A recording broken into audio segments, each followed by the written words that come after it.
So how can we overcome procrastination? Well, it turns out that there are findings from within the addiction literature that turn out to be very powerful towards leveraging our way out of procrastination.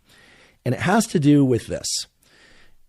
You already know, because I've told you probably a dozen times now, that the depth of the trough after a dopamine peak is proportional to how high that peak was and how steep it was, how quickly that peak occurred. It turns out that not only is the depth of the trough proportional to that, but the rate at which you get out of that trough is proportional to how steep that trough is. Let me explain this for you in as clear terms as I possibly can. Imagine you're in an amotivated state. You're just not feeling motivated. You're procrastinating. You may think, okay, the thing to do here is something. I'll clean the house. I'll take care of some bills. I'll do something. Or I'll just wait. Those approaches, as we talked about before, generally don't work, or at least don't work quickly, or they lead you right up to the deadline, and that's the deadline that forces you to get something done, or you just don't get it done and you don't succeed in your goal. That happens a lot as well.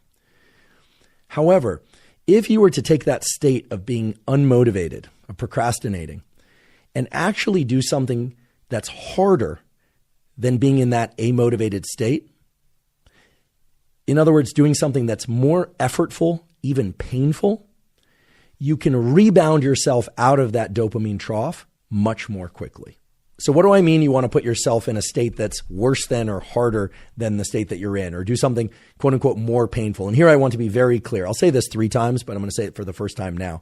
When I say more painful, I do not mean doing any kind of tissue damaging or psychologically damaging behavior or anything of that sort that's going to render you injured or not well, even in the short term. That's not what I'm referring to. Okay. Let's just get that one out of the way. What I'm referring to is the fact that, for instance, if you're feeling amotivated, but you find yourself cleaning the house as a way to procrastinate, you could say, well, cleaning the house is harder than sitting down and doing nothing. But actually, in that moment or in those moments, that's not the case, or else you wouldn't be doing it.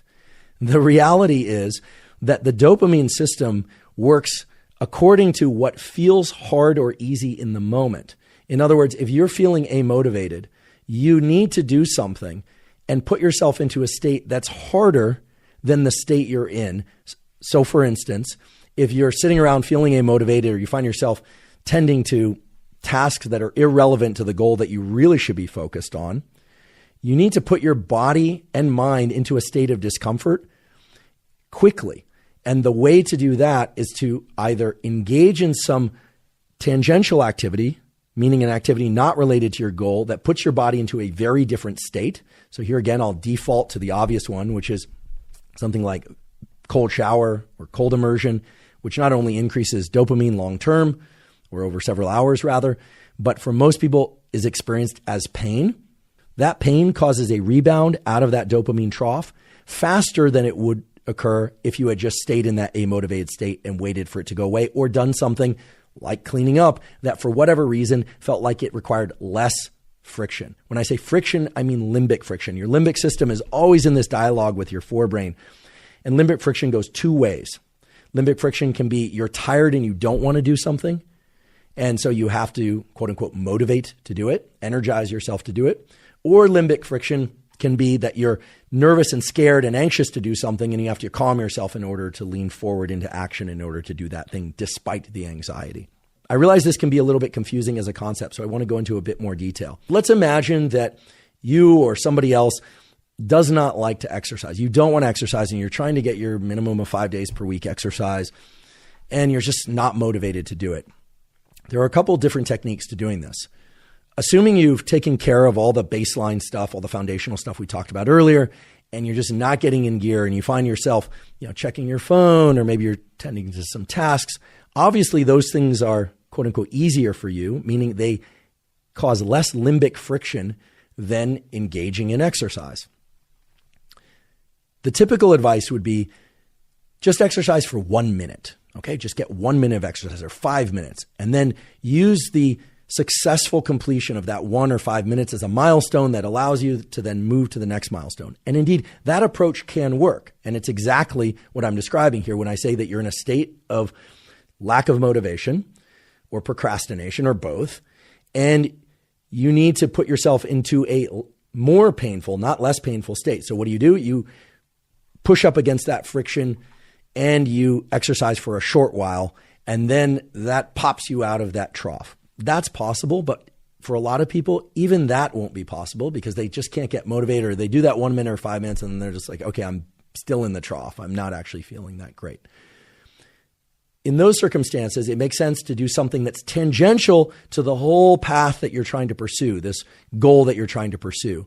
That is, believe it or not, much worse than just being amotivated. And when I say worse, I don't mean picking some task that normally you don't like to do, but now you're willing to do. I mean, literally thinking about what would be worse than being in this state. Again, without causing yourself tissue or psychological damage. What would be worse? Well, cold water would be worse for many people, very cold water. So the key is to figure out something that, for lack of a better way to put it, really sucks, and yet is safe. And by doing that, you steepen the trough, you steepen the slope of the trough, which we know brings you back to your baseline level of dopamine more quickly. Now, for some people, that will be deliberate cold exposure through cold shower, ice bath. And I have to tell you that if you're cringing as I say this, well, then there you go. You now have a tool that you know you cringe even when you just think about, and therefore represents a great tool for you. So if I'm procrastinating to do something I really need to do, should I just simply wait for that procrastination to evaporate? No. Will it eventually evaporate? Maybe. Will a deadline eventually surface that will trigger me into an anxious or activated state that will allow me to complete what needs to be done? Maybe. Hopefully.